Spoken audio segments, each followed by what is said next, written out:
லூக்கா நற்செய்தி அதிகாரம் 22. அப்போது பாஸ்கா என்னும் புளிப்பற்ற அப்ப விழா நெருங்கி வந்தது. தலைமை குருக்களும் மறைநூல் அறிஞரும் இயேசுவை எவ்வாறு கொலை செய்யலாம் என்று வழி தேடிக் கொண்டிருந்தனர். ஏனெனில் மக்களுக்கு அஞ்சினர். அந்நேரத்தில் 12 ஒருவனான யூதாசு எனப்படும் இஸ்காரியோத்துக்குள் சாத்தான் புகுந்தான்.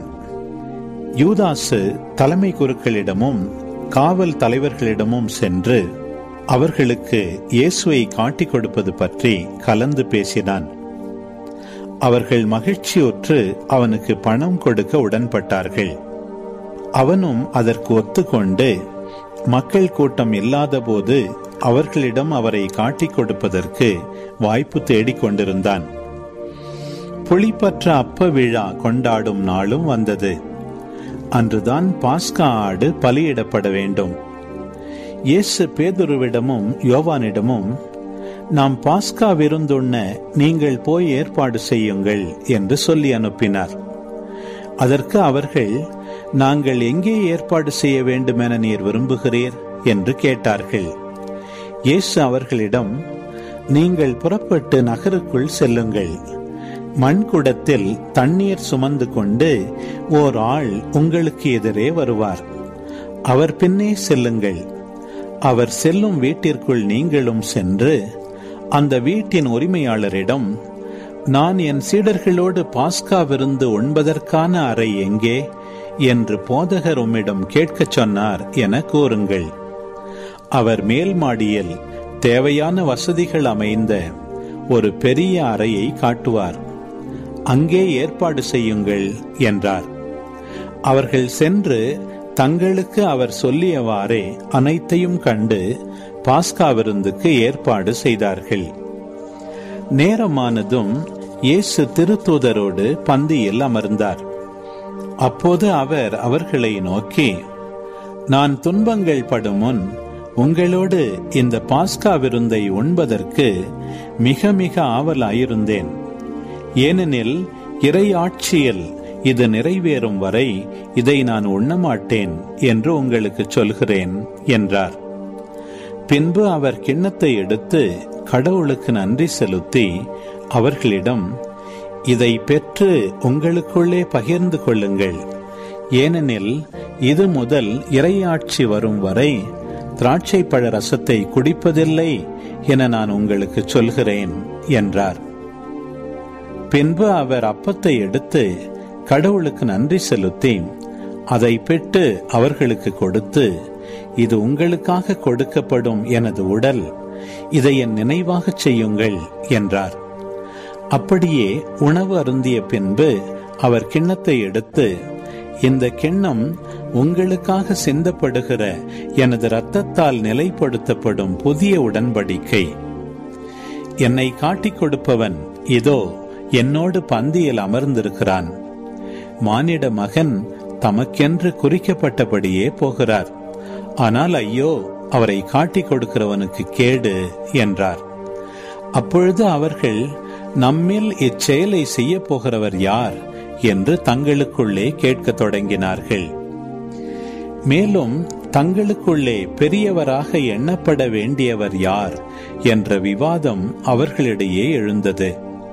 இயேசு அவர்களிடம், பிற இனத்தவரின் அரசர்கள் மக்களை அடக்கி ஆளுகின்றார்கள். அதிகாரம் காட்டுகின்றவர்கள் நன்மை செய்பவர்கள் என அழைக்கப்படுகின்றார்கள். ஆனால் நீங்கள் அப்படி செய்யலாகாது. உங்களுள் பெரியவர் சிறியவராகவும் ஆட்சி புரிபவர் தொண்டு புரிபவராகவும் மாற வேண்டும். யார் பெரியவர்? பந்தியில் அமர்ந்திருப்பவரா அல்லது பணிவிடை புரிபவரா? பந்தியில் அமர்ந்திருப்பவர் அல்லவா? நான் உங்கள் நடுவே பணிவிடை புரிபவனாக இருக்கிறேன். நான் சோதிக்கப்படும் போது என்னோடு இருந்தவர்கள் நீங்களே. என் தந்தை எனக்கு ஆட்சி உரிமை கொடுத்திருப்பது போல நானும் உங்களுக்கு கொடுக்கிறேன். ஆகவே என் ஆட்சி வரும்போது நீங்கள் என்னோடு பந்தியில் அமர்ந்து உண்டு குடிப்பீர்கள். இஸ்ரவேலின் 12 குலத்தவருக்கும் தீர்ப்பு வழங்க அரியணையில் அமர்வீர்கள். சீமோனே, சீமோனே, இதோ கோதுமையை போல் உங்களை புடைக்க சாத்தான் அனுமதி கேட்டிருக்கிறான்.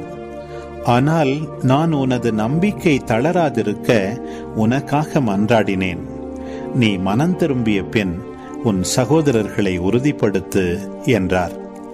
அதற்கு பேதுரு, ஆண்டவரே, உம்மோடு சிறையிடப்படுவதற்கும் ஏன் சாவதற்கும் நான் ஆயத்தமாய் உள்ளேன் என்றார். இயேசு அவரிடம், பேதுருவே, இன்றிரவு என்னை தெரியாது என மும்முறை நீ மறுதலிக்கும் முன் சேவல் கூவாது என உனக்கு சொல்கிறேன் என்றார். இயேசு சீடர்களிடம், நான் உங்களை பணப்பையோ வேறு பையோ மிதியடியோ எதுவுமில்லாமல் அனுப்பிய போது உங்களுக்கு ஏதாவது குறை இருந்ததா என்று கேட்டார். அவர்கள், ஒரு குறையும் இருந்ததில்லை என்றார்கள். அவர் அவர்களிடம், ஆனால் இப்பொழுது பணப்பை உடையவர் அதை எடுத்துக்கொள்ளட்டும், வேறு பை உடையவரும் அவ்வாறே செய்யட்டும். வாள் இல்லாதவர் தம் மேலுடையை விற்று வாள் வாங்கிக் கொள்ளட்டும். ஏனெனில் நான் உங்களுக்கு சொல்கிறேன், கொடியவருள் ஒருவராக கருதப்பட்டார் என்று மறைநூலில் எழுதப்பட்டுள்ளது என் வாழ்வில் நிறைவேற வேண்டும். என்னை பற்றியவையெல்லாம் நிறைவேறி வருகின்றன என்றார். அவர்கள், ஆண்டவரே, இதோ இங்கே 2 வாள்கள் உள்ளன என்றார்கள். இயேசு அவர்களிடம், போதும் என்றார். இயேசு அங்கிருந்து புறப்பட்டு தம் வழக்கப்படி ஒலிவமலைக்கு சென்றார். சீடர்களும் அவரை பின்தொடர்ந்தார்கள்.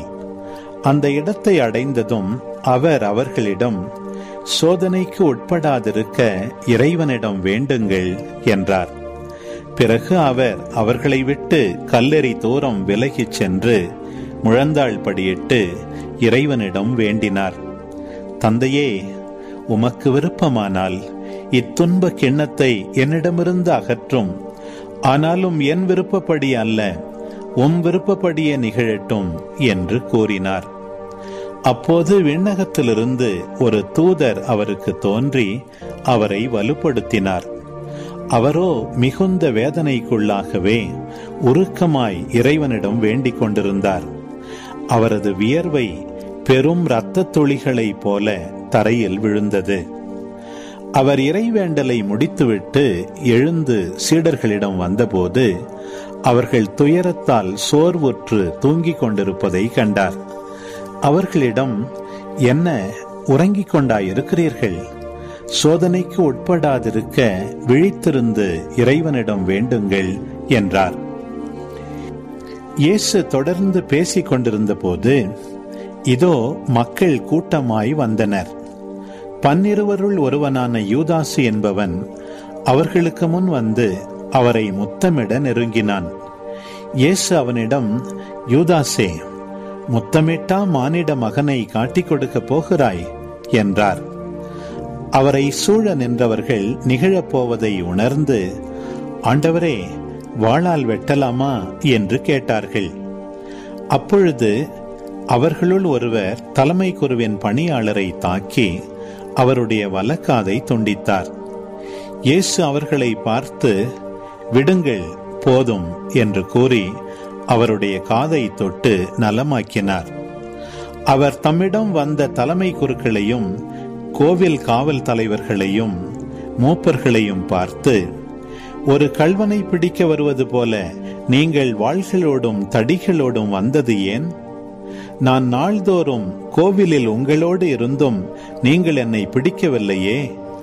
ஆனால் இது உங்களுடைய நேரம், இப்போது இருள் அதிகாரம் செலுத்துகிறது என்றார். பின்னர் அவர்கள் இயேசுவை கைது செய்து இழுத்துச் சென்று தலைமை குருவின் வீட்டுக்கு கொண்டு போனார்கள். பேதுரு தொலையில் அவரை பின்தொடர்ந்தார். வீட்டு உள்முற்றத்தின் நடுவில் நெருப்பு மூட்டி அதை சுற்றி அவர்கள் உட்கார்ந்திருந்தார்கள். பேதுருவும் அவர்களோடு இருந்தார். அப்போது பணிப்பெண் ஒருவர் நெருப்பின் அருகில் அவர் அமர்ந்திருப்பதை கண்டு அவரை உற்று பார்த்து, இவனும் அவனோடு இருந்தவன் என்றார். அவரோ, அம்மா, அவரை எனக்கு தெரியாது என்று மறுதலித்தார். சிறிது நேரத்திற்கு பின் அவரை கண்ட வேறு சிலர், நீயும் அவர்களைச் சேர்ந்தவன்தான் என்றார். பேதுரு, இல்லையப்பா என்றார். ஏறக்குறைய 1 மணி நேரத்திற்கு பின்பு மற்றொருவர், உண்மையாகவே இவனும் அவனோடு இருந்தான், இவனும் கலிலேயன்தான் என்று வலியுறுத்தி கூறினார். பேதுருவோ, நீர் குறிப்பிடுபவரை எனக்கு தெரியாது என்றார். உடனேயே அவர் தொடர்ந்து பேசிக் கொண்டிருந்த போதே சேவல் கூவிற்று.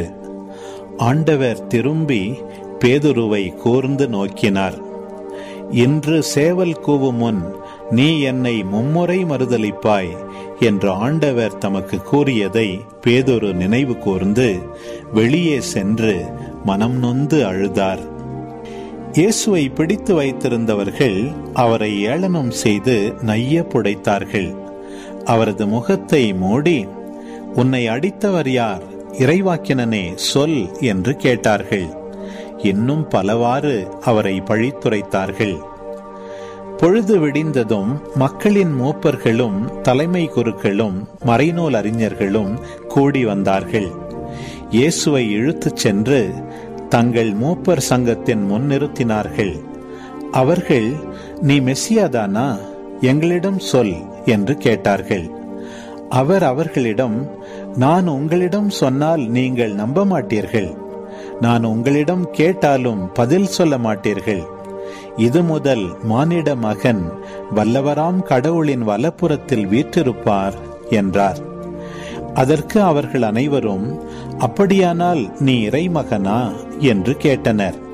அவரோ, நான் இறைமகன் என நீங்களே சொல்லுகிறீர்கள் என்று அவர்களுக்கு சொன்னார். அதற்கு அவர்கள், இன்னும் நமக்கு சான்றுகள் தேவையா? இவன் வாயிலிருந்து நாமே கேட்டோமே என்றார்கள்.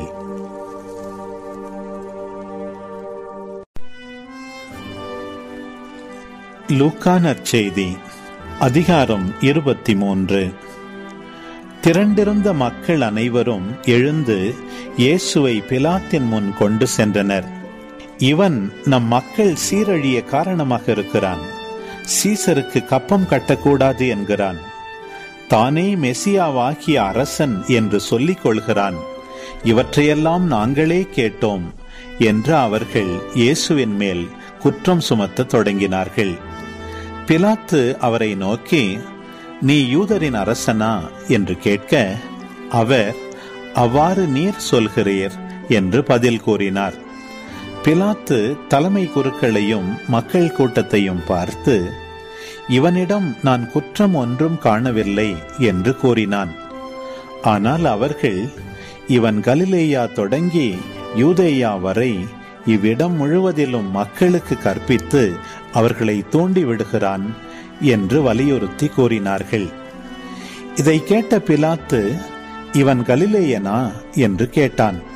அவர் ஏரோதுவின் அதிகாரத்திற்கு உட்பட்டவர் என்று அவன் அறிந்து, அப்போது எருசலேமில் இருந்த ஏரோதிடம் அவரை அனுப்பினான்.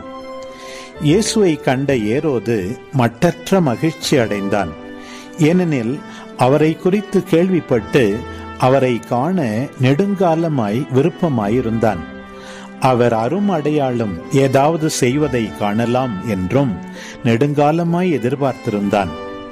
அவன் அவரிடம் பல கேள்விகள் கேட்டான். ஆனால் அவர் அவனுக்கு பதில் எதுவும் கூறவில்லை. அங்கு நின்ற தலைமை குருக்களும் மறைநூல் அறிஞர்களும் அவர் மேல் மிகுதியான குற்றம் சுமத்தி கொண்டிருந்தார்கள். ஏரோது தன் படை வீரரோடு அவரை இகழ்ந்து ஏளனம் செய்து பளபளப்பான ஆடையை அவருக்கு உடுத்தி அவரை பிலாத்திடம் திருப்பி அனுப்பினான். அதுவரை ஒருவருக்கு ஒருவர் பகைவராயிருந்த ஏரோதும் பிலாத்தும் அன்று நண்பர்களாயினர். பிலாத்து தலைமை குருக்களையும் ஆட்சியாளர்களையும் மக்களையும் ஒன்றாக வரவழைத்தான். அவர்களை நோக்கி, மக்கள் சீரழிய காரணமாயிருக்கிறான் என்று இவனை என்னிடம் கொண்டு வந்தீர்களே. இதோ நான் உங்கள் முன்னிலையில் விசாரித்தும் நீங்கள் சுமத்துகிற எந்த குற்றத்தையும் இவனிடத்தில் காணவில்லை. ஏரோதும் குற்றம் எதுவும் காணவில்லை. ஆகவே அவர் இவனை நம்மிடம் திருப்பி அனுப்பியுள்ளார். மரண தண்டனைக்குரிய யாதொன்றையும் இவன் செய்யவில்லை என்பது தெளிவு. எனவே இவனை தண்டித்து விடுதலை செய்வேன் என்றான். விழாவின் போது அவர்களுக்கென ஒரு கைதியை விடுவிக்க வேண்டிய கட்டாயம் அவனுக்கு இருந்தது. திரண்டிருந்த மக்கள் அனைவரும், இவன் ஒழிக, பரபாவை எங்களுக்கென விடுதலை செய்யும் என்று கத்தினர். பரபா நகரில் நடந்த ஒரு கலகத்தில் ஈடுபட்டு கொலை செய்ததற்காக சிறையில் இடப்பட்டவன். பிலாத்து இயேசுவை விடுதலை செய்ய விரும்பி மீண்டும் அவர்களை கூப்பிட்டு பேசினான். ஆனால் அவர்கள், அவனை சிலுவையில் அறையும், சிலுவையில் அறையும் என்று கத்தினார்கள். 3ஆம் முறையாக அவன் அவர்களை நோக்கி, இவன் செய்த குற்றம் என்ன? மரண தண்டனைக்குரிய குற்றம் ஒன்றும் இவனிடம் நான் காணவில்லை. எனவே இவனை தண்டித்து விடுதலை செய்வேன் என்றான். அவர்கள் அவரை சிலுவையில் அறைய வேண்டும் என்று உரத்த குரலில் வற்புறுத்தி கேட்டார்கள். அவர்கள் குரலே வென்றது. அவர்கள் கேட்டபடியே பிலாத்து தீர்ப்பு அளித்தான்.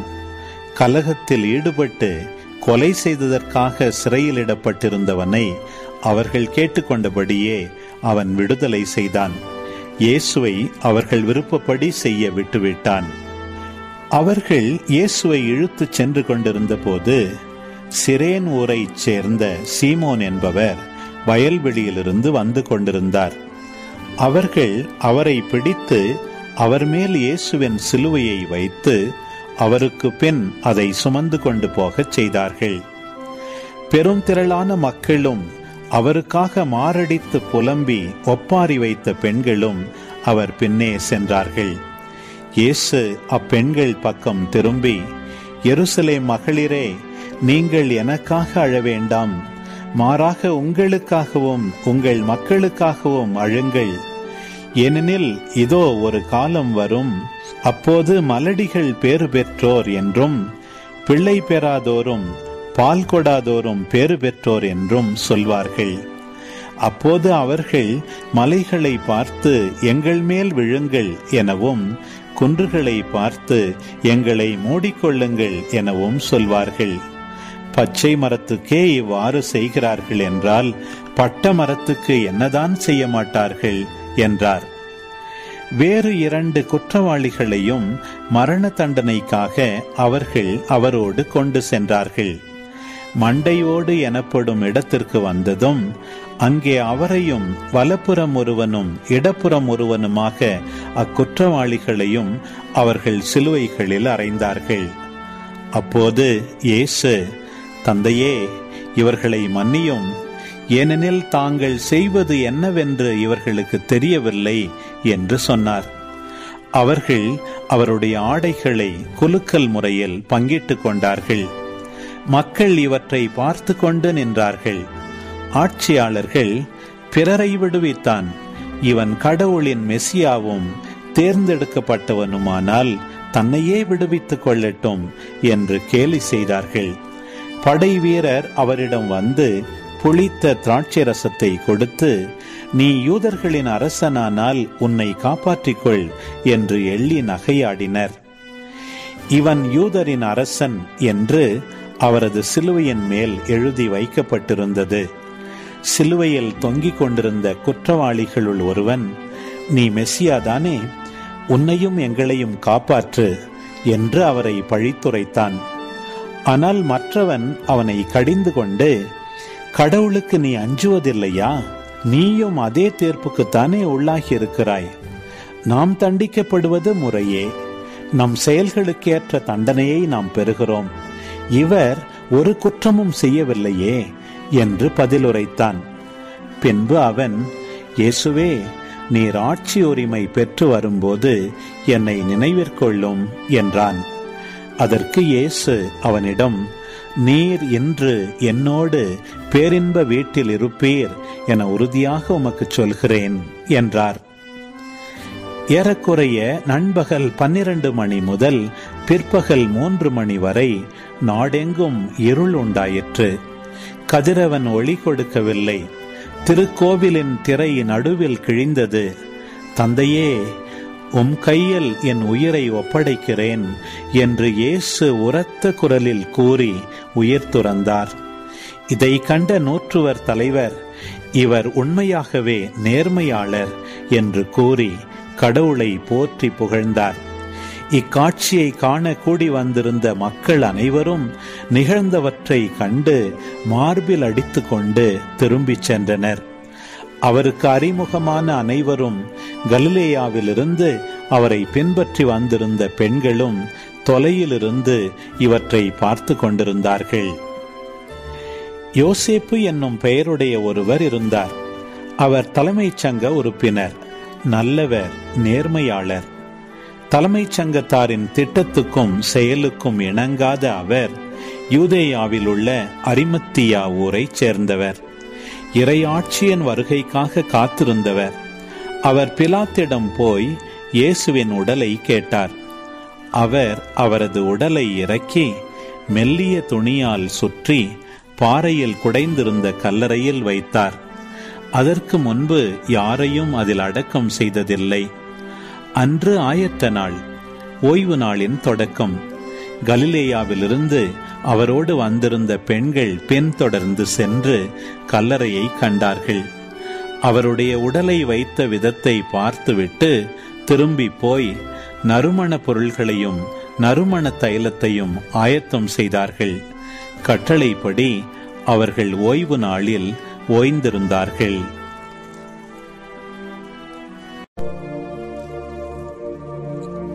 லூக்கா நற்செய்தி அதிகாரம் 24. வாரத்தின் முதல் நாள் விடியற்காலையிலேயே தாங்கள் ஆயத்தம் செய்திருந்த நறுமண பொருள்களை எடுத்துக்கொண்டு அப்பெண்கள் கல்லறைக்கு சென்றார்கள். கல்லறை வாயிலிலிருந்து கல் புரட்டப்பட்டிருப்பதை கண்டார்கள். அவர்கள் உள்ளே நுழைந்தபோது அங்கே ஆண்டவர் இயேசுவின் உடலை காணவில்லை. அதை குறித்து அவர்கள் குழப்பமுற்றார்கள். அப்போது திடீரென மின்னலை போன்று ஒளி வீசும் ஆடை அணிந்த இருவர் அவர்களுக்கு தோன்றினர். இதனால் அப்பெண்கள் அச்சமுற்று தலை குனிந்து நின்று கொண்டிருந்தனர். அவர்கள் அப்பெண்களை நோக்கி, உயிரோடு இருப்பவரை கல்லறையில் தேடுவதேன்? அவர் இங்கே இல்லை, அவர் உயிருடன் எழுப்பப்பட்டார். கலிலேயாவில் இருக்கும் போது அவர் உங்களுக்கு சொன்னதை நினைவுபடுத்திக் கொள்ளுங்கள். மானிட மகன் பாவிகள் கையில் ஒப்புவிக்கப்பட்டு சிலுவையில் அறையப்பட வேண்டும், 3ஆம் நாளில் உயிர்த்தெழ வேண்டும் என்று சொன்னாரே என்றார்கள். அப்போது அவர்கள் அவருடைய வார்த்தைகளை நினைவிற்கொண்டு கல்லறையை விட்டு திரும்பி போய் இவை அனைத்தையும் 11 மற்ற அனைவருக்கும் அறிவித்தார்கள்.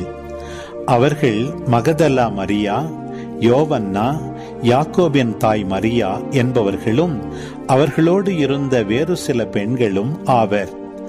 அவர்கள் நிகழ்ந்தவற்றை திருத்தூதர்களுக்கு கூறினார்கள். அவர்கள் கூற்று வெறும் பிதற்றலாக தோன்றியதால் திருத்தூதர்கள் அவர்களை நம்பவில்லை. ஆனால் பேதுரு எழுந்து கல்லறைக்கு ஓடினார். அங்கு அவர் குனிந்து பார்த்தபோது உடலை சுற்றியிருந்த துணிகளை மட்டுமே கண்டார். நிகழ்ந்ததை குறித்து தமக்குள் வியப்புற்றவராய் திரும்பிச் சென்றார். அதே நாளில் சீடர்களுள் இருவர் எருசலேமிலிருந்து ஏறத்தாழ 11 கிலோமீட்டர் தொலையில் உள்ள ஓர் ஊருக்கு சென்று கொண்டிருந்தனர். அவ்வூரின் பெயர் எம்மாவு.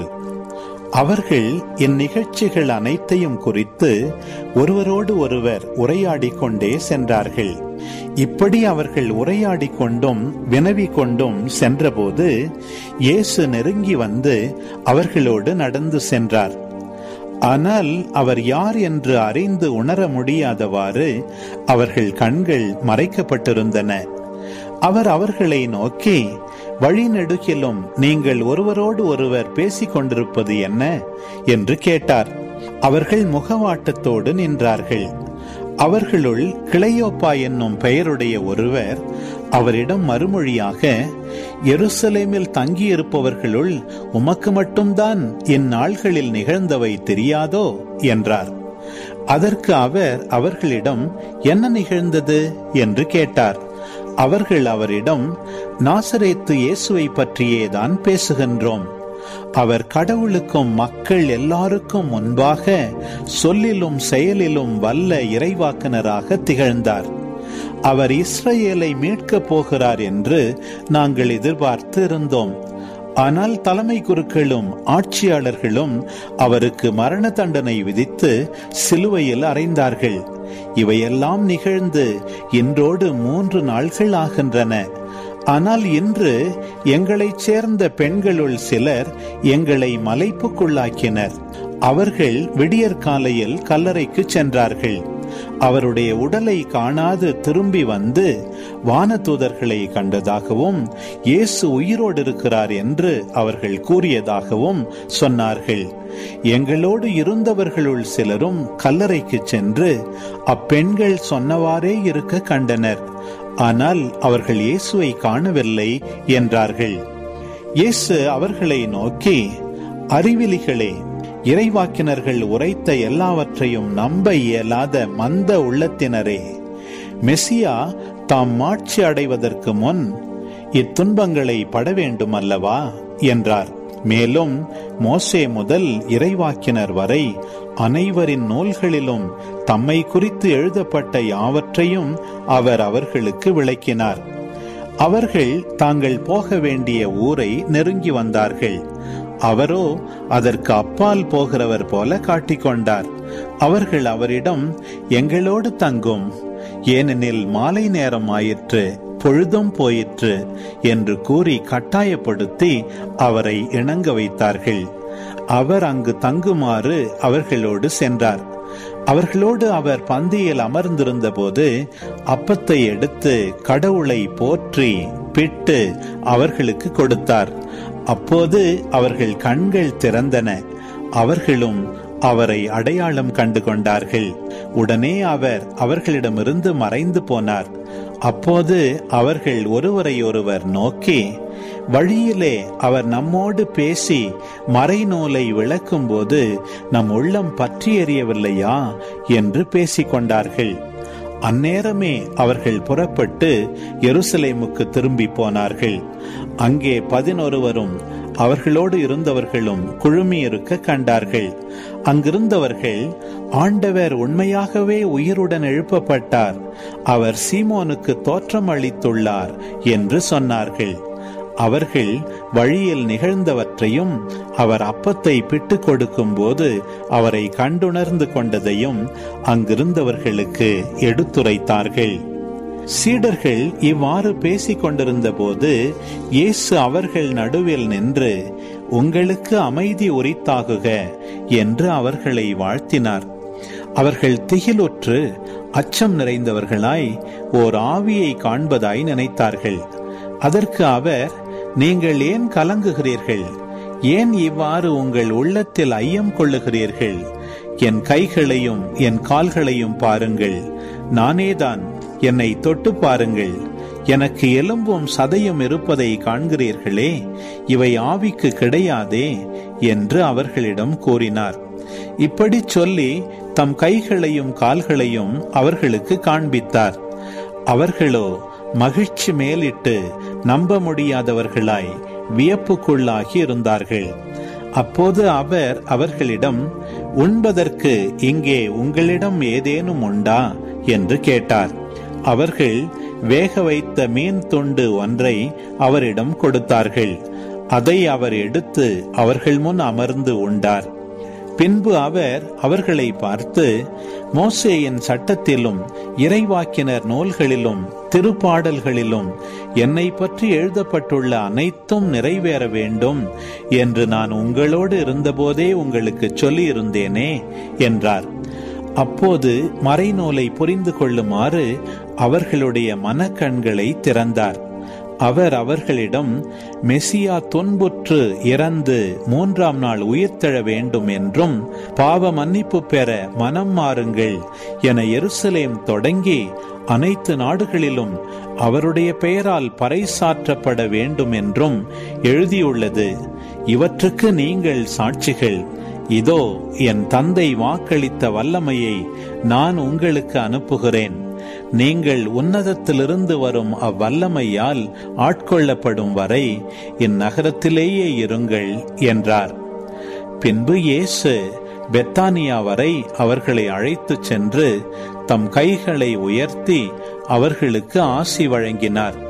அவர்களுக்கு ஆசி வழங்கிக் கொண்டிருந்த போதே அவர் அவர்களிடமிருந்து பிரிந்து விண்ணேற்றம் அடைந்தார். அவர்கள் அவரை வணங்கிவிட்டு பெருமகிழ்ச்சியோடு எருசலேம் திரும்பி சென்றார்கள். அவர்கள் கோவிலில் எப்போதும் கடவுளை போற்றியவாறு இருந்தார்கள்.